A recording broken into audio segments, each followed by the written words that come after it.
This movie... I mean, it's really... Fuck! Okay. I apologize. Fuck! Okay. I'm really sorry, it's just... Man, this is a bad one. I mean, just saying the title of this movie pisses me off. That's how bad it is. What? A Troll in Central Park. This movie! A Troll in Central Park.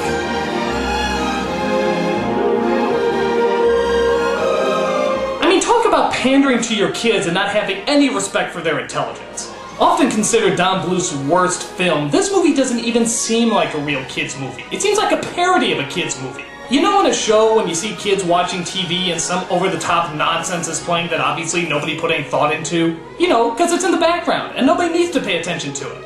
Yeah, imagine a whole movie like that. Just a complete waste of time that has nothing to offer. I don't care if it's innocent and cutesy, it's a piece of shit. With no constructive creativity that any audience member can see. I had to sit through it? No, you're gonna sit through it. Let us venture through A Troll in Central Park. God! So at first you think the movie's gonna be kinda cool. There's these dark backgrounds, some neat looking monsters. This awesome looking creepy place is known as the Kingdom of Trolls. And then... our main character appears. His name is Stanley. And the only way to describe him is imagine Bilbo Baggins just ate the Lucky Charms leprechaun and got shit out through Dopey's anus. And that's the nice version. I'm just a sweet William, Stanley, to do it. He's voiced by Dom DeLuise. Imagine, Dom DeLuise in a Don Bluth movie. It turns out he has a magic green thumb that can make precious, beautiful flowers appear. The only downside is that flowers aren't allowed in the Kingdom of Trolls. Say, what was that? I laughed to hide the uncontrollable fear of losing my mother. I thought I saw one of them flower things. Oh well, have a rotten day. I'm a bad troll, a very bad troll. Okay, this is what happens when you let your 5-year-old write the screenplay. And then the troll says, I'm a bad troll. Oh, that's good, son. And then the troll said, I'm a bad troll. I have to go potty. Oh, even better. And then he says, I have to go potty. No, really, I have to go potty. Oh, yeah, go ahead, go potty. Still a good line, though. So Stanley goes to his house and, oh, God, as if hobbits couldn't get any gayer. You know, Violet, what this garden needs is a big rosy posy, right there. But the other trolls suspect the pansy-growing pansy as they approach him outside. For your crime, you are going before the #1 flower hater in the land. Oh, Gnorga.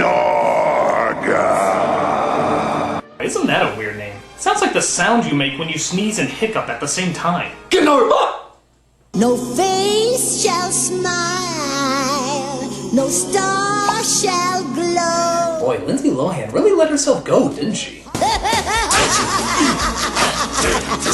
So she is the queen of trolls and spends most of her time singing songs that would actually make Andrew Lloyd Webber sound original. It feels delicious to be so vicious. I'm Gnorga, the queen of mean. I'm so animalistic to be cannibalistic. Bad is rad and I'm ballistic. He is kind, he is good, he is gentle, and he is giving a bad name to trolls everywhere! Stone him! Oh, trust me, I think enough people involved in this movie have been stoned already. I won't have him growing any more of those things! Need I remind you, we are bad trolls. So her husband recommends not stoning him, but rather banishing him to a place without flowers. I know a place, rock and steel, nothing grows. Why, it's a shoo-in for the tabloids. So, without even knowing where the place he's talking about is, she sends him directly there. Yeah, she sends him to the land of rock and steel, where nothing grows, in Central Park, New York. Okay, did you guys even read your own script? There's flowers everywhere, you morons! So he arrives in Central Park. Seriously, it's called a park. How can you not know flowers grow there? As he's given the traditional New York welcome. Oh, hello. Zool, motherfucker, hey! So he runs around in, I guess, what's supposed to be a chase scene, but it goes on forever. Come on, Blue, you're telling a story, not one of your Dragon's Lair games.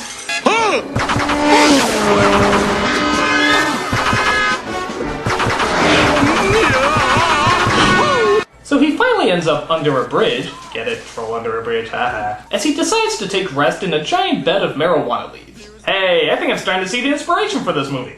Okay, so we cut to two kids named Rosie and Gus, and their parents who, for some reason, are played by Jonathan Pryce and Hayley Mills. Just listen to how well they hide their British accents. You know I have an important case to prepare for. I have an open house on Park Avenue today.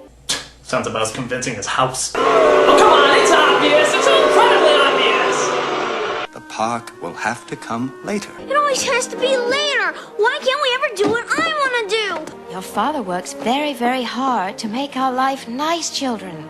You have to learn to appreciate that. Yes, we all have to appreciate what we have. For example, I could have been the star of Saved by the Bell. I was the star of Saved by the Bell, and yet for some reason I'm not the star of Saved by the Bell. Good morning, Miss Spears, my fucking ass! Sorry. So while you're probably wondering why two British parents raise non-British kids, Gus puts a sign on the door to keep Maria, the housekeeper, out of his room. Stay out, Maria. Hey, Rosie, wanna go with me? Yes. Well, it does say privet, keeps out, so I guess I better follow the directions. Okay, this is why there's a difference between a housekeeper and a babysitter. Didn't they teach you that in jolly old London? So the kids go down to Central Park where they get in all sorts of dangers, thank you Maria, as we listen to some of the brilliant dialogue that our writers came up with for Rosie. Boat, bug, butterfly, flower, hi. That's great, honey. Can you say these words as well? I knew you could. So Rosie finally stumbles upon Stanley as they partake in several minutes of undiluted filler.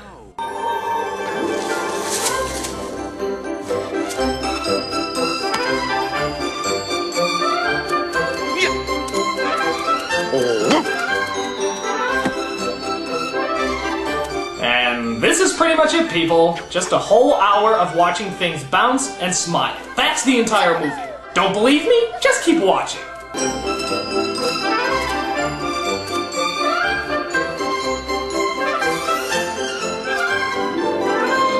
God, this is the equivalent of waving your keys in front of a baby's face. This movie is on par with Keys.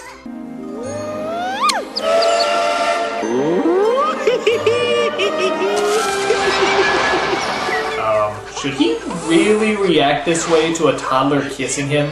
I mean, if any people you knew reacted this way, especially in Central Park, I don't think you'd watch with charm at all.